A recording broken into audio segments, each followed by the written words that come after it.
احمد پور شرقیہ کے علاقے ڈیرہ نواب صاحب میں واقع سابق ریاست بہاولپور کا صادق گڑھ پیلس اب نام کا ہی محل رہ گیا ہے۔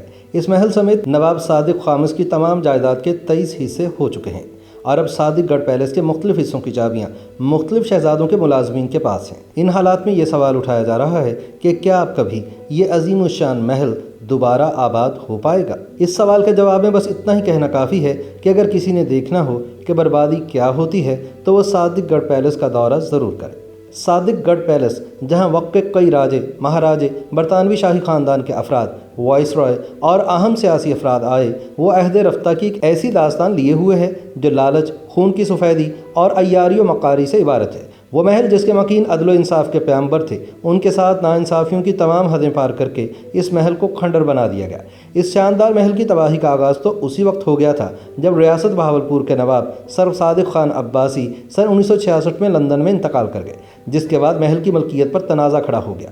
نواب صاحب کے 10 بیٹے، 10 بیٹیاں اور 3 بیوائیں تھیں جو جائیداد کی تقسیم کے لیے متحرک ہو گئے اور بالآخر یہ 23 وارثان میں تقسیم کر دیا گیا، جس کے بعد یہ دوبارہ کبھی آباد نہ ہو سکا۔ بہاولپور کے علاقے احمد پور شرقیہ میں واقع قلعہ ڈیراور کو جاتے ہوئے ایک سڑک صادق گڑھ پیلس کو مڑتی ہے، جس کی لمبائی 1 کلومیٹر کے لگ بھگ ہے۔ اس سڑک کا منظر عجیب ہے۔ ایک طرف نالا بہتا ہے تو دوسری جانب لگے ہوئے تمام درخت سوکھ کر سیاہ ہو چکے ہیں، جیسے کسی آسیب نے ان کی ہریالی چوس لی ہو۔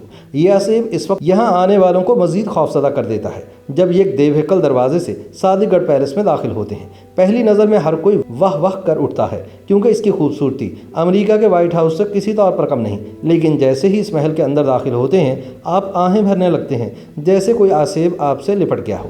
یہ آسیب دراصل وہ قومی بے حسی ہے جس نے اس شاندار محل کو کھنڈر میں تبدیل کر دیا ہے۔ احمد پور شرقیہ کے ساتھ ڈیرہ نواب صاحب واقع ہے۔ کبھی یہ عباسی فرمانرواؤں کا پایہ تخت تھا جن کا عہد حکومت 250 سال پر محیط ہے۔ ان میں سے 50 سال ریاست کی تشکیل میں صرف ہوئے۔ جب یہ ریاست بن گئی تو نئی بستیاں بھی بنائی گئیں اور محلات بھی بنے۔ ڈیرہ نواب صاحب میں موجود صادق گڑھ پیلس دراصل ایک وسیع کمپلیکس ہے جس میں موجود 3 رہائشی محلات اس کے عین عقب میں واقع ہیں، جنہیں مبارک محل، راحت محل اور صادق محل کہتے ہیں۔ یہ تینوں رہائشی حصے اندرونی سرنگوں کے ذریعے بھی ایک دوسرے سے منسلک ہیں اور یہ سرنگیں باہر کھیتوں کی طرف بھی کھلتی ہیں۔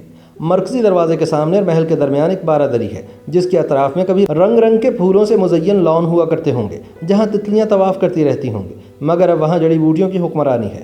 محل کے برآمدے سے سفید سنگ مرمر کی سیڑھیاں پہلی بالکنی کی طرف جاتی ہیں۔ آگے سفید سنگ مرمر کا بنا ہوا انتہائی خوبصورت فوارہ ہے اور اس کے آگے مرکزی دربار ہے جس کی شان و شوکت کا اندازہ یہاں ایک بہت بڑے شیشے سے بھی کیا جا سکتا ہے جس کا نواب صاحب نے خصوصی طور پر برطانیہ سے منگوایا تھا۔ کہتے ہیں کہ جب یہ آئینہ بحری جہاز سے کراچی کی بندرگاہ پر اتارا گیا تو اسے ریل گاڑی کے ذریعے بہاولپور لایا گیا، جس کے لیے کئی پلیٹ فارم چوڑے کرنے پڑ گئے تھے۔ اس شیشے کے آگے شاہی چبوترا ہے جہاں نواب صاحب اپنے مشیران کے ساتھ بیٹھ کر امور ریاست سر انجام دیا کرتے تھے، مگر اب اس چبوترے میں استعمال ہونے والی لکڑیاں بھی اکھڑ رہی ہیں اور اس پر موجود ایرانی قالین گل سڑ چکا ہے۔ اس ہال نما شاہی دروازے کی چھت پر کی گئی کنداکاری اور اس میں کھلنے والی بالکنیوں کی شان و شوکت کو الفاظ میں بیان نہیں کیا جا سکتا۔ قدیم روم اور ہندوستانی طرز تعمیر کو اس میں یکجا کر دیا گیا ہے۔ صادق گڑھ پیلس کا سنگ بنیاد نواب صادق خان عباسی چہارم نے سن 1882 میں رکھا تھا اور 10 سال کے عرصے میں 15 لاکھ روپے کی خطیر رقم سے اس کی تکمیل ہوئی تھی۔ 15,000 مزدوروں کاریگروں نے یہاں کام کیا تھا جن کی نگرانی اطالوی ماہرین تعمیرات نے کی تھی۔ 24 مربع پر محیط یہ محل جلال و جمال کا شاہکار ہے۔ اس کی 50 فٹ اونچی فصیلیں 1 کلومیٹر پر پھیلی ہوئی ہیں جس کے ہر کونے پر فوجی بیرک بھی موجود ہے جہاں پر پہرہ دار تیر کمانے سنبھالے کھڑے ہوتے ہوں گے۔ محل کے وسط میں ایک شاندار گنبد ہے، چاروں طرف برآمدے ہیں، برجیوں کے نچلے حصے میں تہہ خانے ہیں جہاں ریاست کا خزانہ رکھا جاتا تھا۔ اس خزانے میں استعمال ہونے والی بھاری لوہے کی سیف آج بھی اس انداز سے کھلے ہوئے ہیں جیسے کسی نادر شاہی حملے کا شکار ہوئے ہوں۔ ایک جگہ پر دیوار کو توڑا گیا ہے اور اس کے درمیان سے ایک سوراخ کہیں آگے کی جانب موجود خزانے کا پتہ دیتا ہے جسے تلاش کر کے نکال لیا گیا ہوگا۔ مرکزی ایوان کے اندر دربار ہال اور اس سے متصل دونوں جانب 8 مکمل سیٹ ہیں جہاں وسیع ڈائننگ ہال ہے۔ خوابگاہ سے لے کر ڈرائنگ روم، ڈریسنگ روم، غسل خانے اور دفتر کے کمرے تمام شاہی لوازمات سے خود کفیل ہیں۔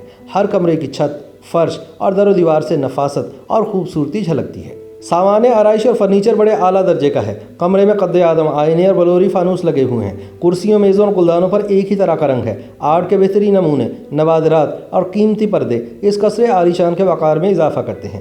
محل میں ایک چڑیا گھر بھی ہے جس میں انواع و اقسام کے پرندے اور جانور ہیں۔ محل کے اندر کئی جانوروں کو حنوط کر کے رکھا گیا ہے۔